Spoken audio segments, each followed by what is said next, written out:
7:40 de la mañana, estamos de vuelta aquí en No Hay Derecho. Y una de las aristas, uno de los aspectos que por estos días ha sido parte del debate, tiene que ver con la viabilidad o qué tan posible es llevar a la práctica lo que el presidente de la República dijo el 28 de julio ante la representación nacional y ante el país. En tanto, él cree que las reformas constitucionales que hay que hacer para reformar, para la redundancia, el sistema de justicia y para reformar el sistema político, pues requieren modificaciones en la Carta Magna. Entonces, para que eso suceda, hay todo un procedimiento del cual el presidente de la República solo puede, digamos, dar los primeros pasos, ya que corresponde a la decisión de otros si esto avanza o no.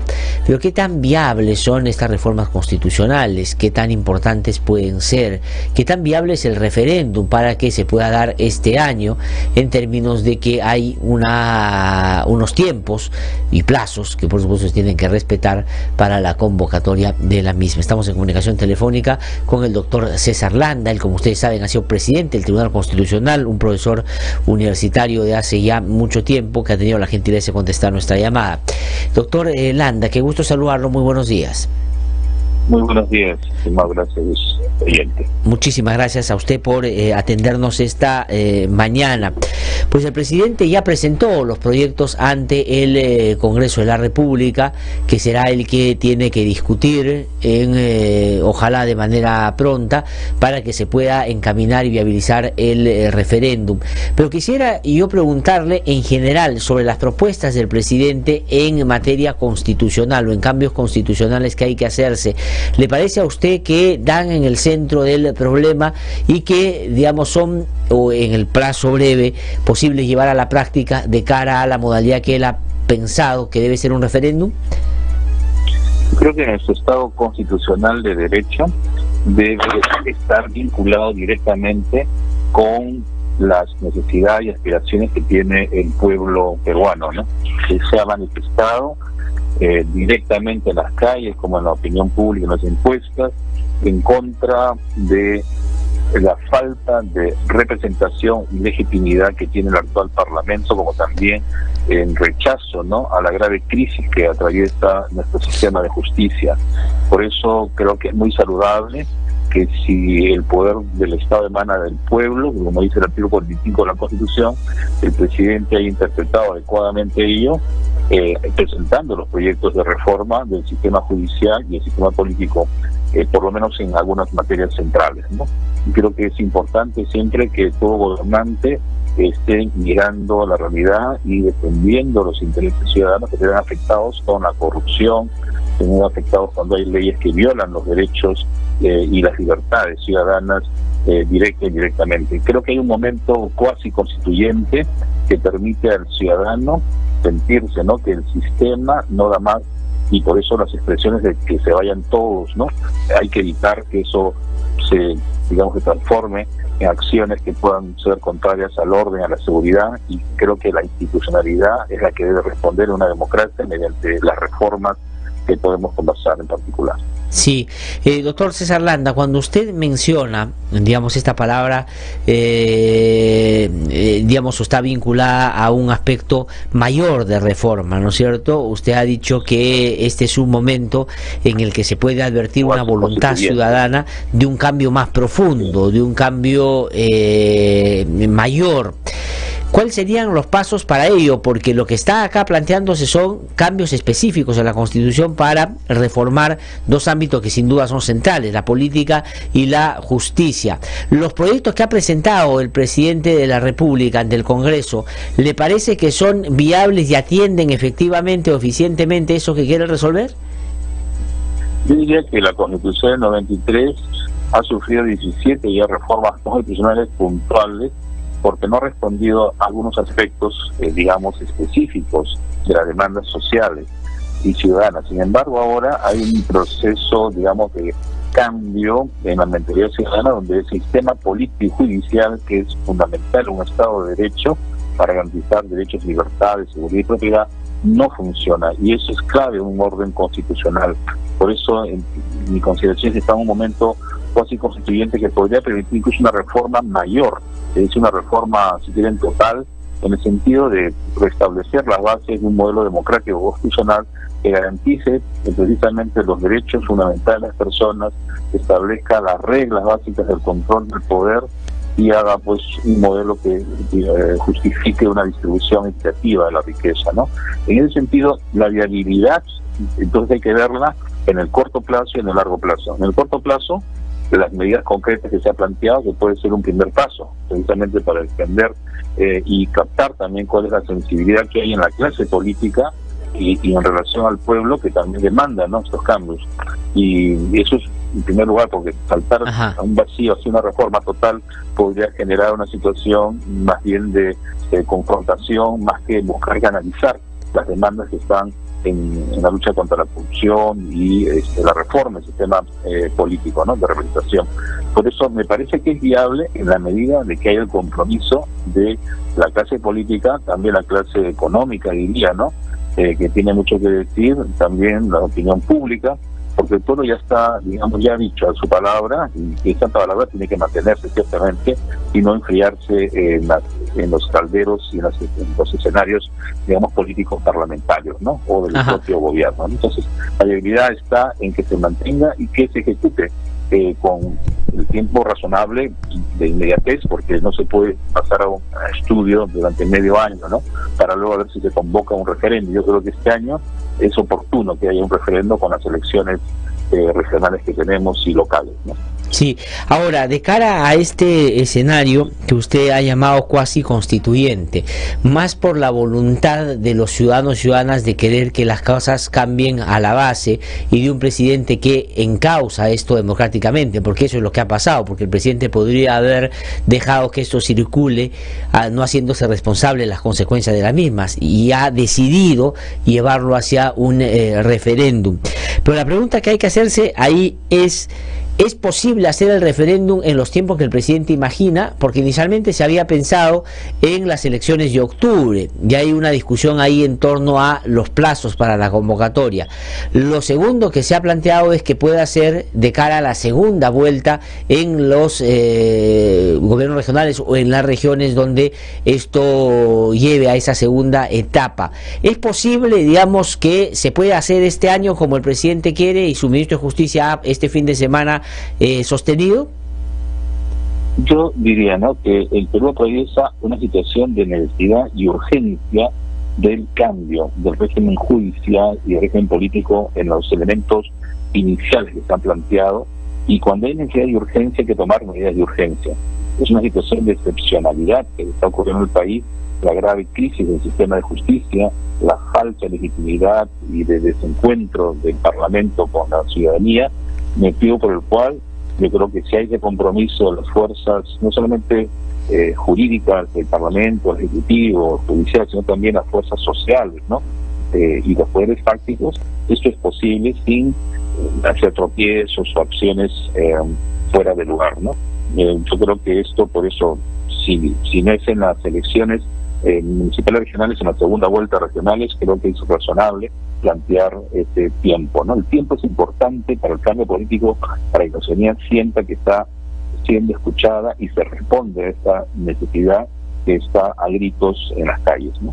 Sí, doctor César Landa, y en esa misma dirección de la viabilidad, ¿qué le ha parecido la reacción sobre todo de un sector político en el Congreso, que es el fujimorismo, que lejos de, digamos, habilitar la ruta para hacerlo posible, más bien ha empezado diciendo de que los plazos no dan, de que no se puede hacer a la ligera, de que no van a aceptar plazos del Ejecutivo, que ellos se van a tomar el tiempo debido, etcétera, etcétera? Bueno, yo creo que si esa mayoría parlamentaria no escucha la voluntad popular, obviamente va a quedar deslegitimada, pero más aún hay que recordar que la Constitución 23 se hizo también en plazos perentorios. Claro, era otra situación, era un estado de emergencia basado en un autogolpe de Estado, ¿no? Aquí estamos en un estado de emergencia basado en un orden democrático constitucional para atender a necesidades del pueblo, y el Parlamento es la casa del pueblo, en ese sentido debe representar la voluntad ciudadana que está expresada en las calles, en las encuestas de opinión, y estar de espaldas implicaría simplemente quedar fuera, ¿no?, de este momento casi constituyente y de respuesta necesaria a las necesidades más urgentes de la población, de justicia, ¿no?, con igualdad y de reformas políticas en las cuales incluso deberían plantearse eliminar la inmunidad parlamentaria, como ocurre en otros países, ¿no? Ajá. En Colombia, Brasil, ¿no? Es verdad. Porque eso también pondría en evidencia que ellos son iguales a todos ciudadanos, que pueden ser investigados, pueden ser llevados a la justicia si es que hay alguna investigación que realizar sobre ellos, ¿no? Y eso me parecería lo más democrático también, ¿no? Ahora, si bien es cierto, esto hay que leerlo, doctor César Landa, desde una perspectiva centralmente política y otra legal constitucional o constitucional legal.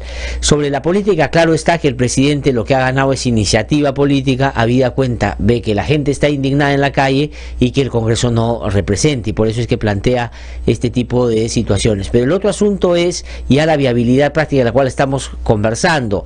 Por ejemplo, ahí el Congreso, porque el presidente no puede o garantizar de que las cosas salgan como a él le parece. El Congreso podría desestimar el pedido del presidente, podría acotarlo, podría cambiar el sentido, y finalmente lo que se lleva a consulta de la población es algo que no se asemeja tanto a lo que el presidente había expresado el 28 de julio. ¿Esto es así? ¿Se puede, digamos, haber un cambio de esa magnitud? ¿Quién hace, por ejemplo, concretamente las preguntas que habría que hacerle a la población si es que el referéndum se da? Claro, la propuesta del presidente ha sido muy cauta en el sentido que ha elaborado, mandado proyectos de leyes, ¿no? Claro, una iniciativa legislativa de reforma constitucional podría haber también sido mucho más integral, estableciendo las preguntas, pero quizás el Parlamento lo que debe establecer es como una suerte de un diálogo, ¿no?, de poderes, porque también en principio no solamente de fiscalización y control, que es lo que de manera creo que cerrada, ¿no?, y estricta quiere aplicar el Parlamento, sino también de diálogo y cooperación. El principio constitucional es de control y balance de poderes. En el balance se tiene que conversar para llevar a cabo mejor digamos el planteamiento que se va a llegar al ciudadano para la consulta, claro, sin poner preguntas inconstitucionales, ¿no?, pero es una prerrogativa que tiene el presidente. Ahora, si el Parlamento quiere hacer otra consulta, pues lo podrá hacer, se le queda referéndum también, pero debería respetar, ¿no? Me parece que es lo que corresponde en ese principio de división y control de poderes, la propuesta legislativa para que sea sometida al pueblo, que la rechazará o la aprobará, pero finalmente será responsable ejecutivo. De lo contrario, será también responsabilidad del Parlamento, para bien o para mal, pero la idea es que precisamente confluyan fuerzas, ¿no?, las mejores fuerzas más racionales y progresistas, efectos de que pueda haber una consulta ciudadana, que el pueblo se pronuncie sobre lo que se está planteando al Parlamento, ¿no?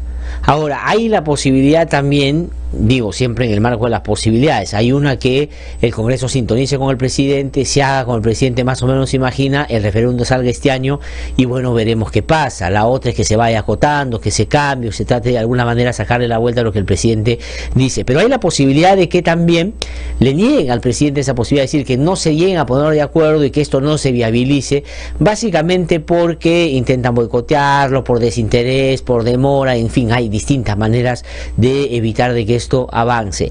¿Cree usted que queda la carta válida para el presidente de hacer cuestión de confianza con esto, y si es que no le dan, digamos, la viabilidad que él requiere para hacer el referéndum, hacer cuestión de confianza y con eso cerrar el Parlamento, y de ahí ya no entrar a un escenario cuasi constitucional, cuasi constituyente, sino claramente constituyente? ¿Esa podría ser una ruta también? Yo diría que toda reforma constitucional tiene aspectos obviamente jurídicos y políticos, ¿no? Lo jurídico acompaña a lo político, ¿no? Y si hubiera un entrante político, porque hay discusiones sobre qué reformar, ¿no? Unos quieren una cosa, pues cómo reformar, con referéndum, o el Congreso quiere también hacer, digamos, sus fórmulas, y quién reformar. Yo creo que esto debe ser objeto, en última instancia, negativa, ¿no? De una cuestión de confianza, digamos, en el ámbito de lo que la Constitución prevé, que una política del Estado, en este caso esta reforma del Parlamento para, digamos, y la reforma del sistema de justicia, ¿no?, para dar fundamento, ¿no?, a la demanda ciudadana, puede ser una política del Estado que puede ser sometida al Congreso con una cuestión de confianza, y obviamente se produciría, ¿no?, el resquebrajamiento, en el sentido de que si no hay aceptación por parte del Congreso, se estaría cumpliendo, ¿no?, lo que prevé la Constitución, a efectos de que pueda haber una disolución constitucional del Congreso, y en ese sentido convocar elecciones. Pero creo que es una etapa que no corresponde, ¿no?, dada la situación que se busca más bien estabilidad. Todo Estado en este momento requiere, por un lado, estabilidad y cambio, pero el cambio ahora está muy presente en la necesidad de reforma, sistema de justicia, el sistema político, pero con estabilidad. Y estabilidad es la responsabilidad tanto del gobierno como del Parlamento. Si el gobierno ha dado esta primera señal, este primer paso, el Parlamento no debería obstruir ello, sino más bien acompañar, de acuerdo también con sus iniciativas, pero que no se obstruyan, ¿no?, la iniciativa que tiene el gobierno a efectos de que de acuerdo. De acuerdo. Doctor César Landa, antes de terminar, agradeciéndole por supuesto siempre la gentileza que tiene para contestar nuestra llamada, le pregunto por otro hecho relacionado a esto que hemos conocido en las últimas semanas como los audios de la vergüenza o los NM audios. Y ahí a mí se me ha quedado dando vueltas en la cabeza un asunto que tiene que ver con el Tribunal Constitucional, no en esta última conformación, sino en una previa, donde el señor Inostroza Pariachi, después de que el Consejo Nacional de la Magistratura en varias oportunidades haya votado y decidido de que no correspondía que sea fiscal supremo, fue el Tribunal Constitucional, desde mi modesto punto de vista, violando un principio básico que estaba en la Constitución, que es, digamos, la clara autonomía de dos instituciones como el Tribunal y el Consejo de la Magistratura, quería obligar al Consejo a que lo nombrara de todas maneras. Y a la luz de todo lo escuchado en los últimos tiempos, daría la impresión de que podría ahí no solo haber un basamento legal que llevó a ese tribunal a tener esa postura, sino podría de alguna manera también estar vinculado a este tipo de tratativas ilegales para favorecer a tal o cual persona. ¿Cree usted que, a propósito de lo que hemos escuchado, debería eso investigarse también? Bueno, me parece que, dado que estas resoluciones que ha pedido el juez supremo suspendido Inostroza, ¿no?, y para llegar precisamente a ese cargo ha hecho un uso y creo que abuso, ¿no?, de las acciones de amparo a través de la composición de un tribunal, ¿no?, en la cual muchos hombres estaban incluso denunciados por corrupción, pero que no se llegó a materializar por circunstancias políticas del momento. Cabe, ¿no?, que sea investigado también y profundizado, en todo caso, lo que se pudo avanzar en torno a la conducta, ¿no?, de esta época en el tribunal, que dio lugar no solamente el caso de Inostroza, también Mateo Castañeda, para hablar de dos, ¿no?, es verdad, el caso más conocido, el primero, ¿no?, con lo cual yo creo que es una tarea de las instituciones públicas encargadas de cautelar la legalidad de los actos y la constitucionalidad, en todo caso, ¿no?, de las decisiones administrativas que se hayan tomado en el CNM o en este caso en el tribunal, a efectos de beneficiar, ¿no?, a un magistrado que dejó muy mal, ¿no?, la postura pues, que corresponde a todo juez, ¿no?, de servir a la ciudadanía en base a la ley y la Constitución. Doctor César Landa, le agradezco muchísimo por haber conversado con nosotros, como siempre, de sus puntos de vista muy interesantes y muy claros, que creo ayudan a un debate un poquito más profundo en torno a la situación política en la que estamos, que ojalá, como usted ha dicho, y esto no se puede desvincular de lo legal, se haga de manera correcta esta vez. Muchísimas gracias, muy amable. Muy buenos días. Que le vaya muy bien, muy buenos días. Ha sido César Landa, entonces, presidente del Tribunal Constitucional, que ha conversado con nosotros, ha dicho varias cosas, pero esto último me parece particularmente significativo. Habida cuenta el señor Inostroza Pariachi y en su momento Mateo Castañeda, dos personas que intentaban llegar a ser fiscales supremos, el Consejo de la Magistratura los negó de manera reiterada y fue el Tribunal Constitucional, en otra composición, el que decidió ponerlos de todas maneras. El Consejo no aceptó y se rebeló a esa decisión. Dice el doctor Landa que ese tribunal tiene que ser investigado también para ver si es que ahí había las tratativas del hermanito como el que ahora estamos apreciando. Son las 8 en punto de la mañana. Vamos a una pausa, regreso en un instante, estamos aquí en No Hay Derecho, así que no se mueva.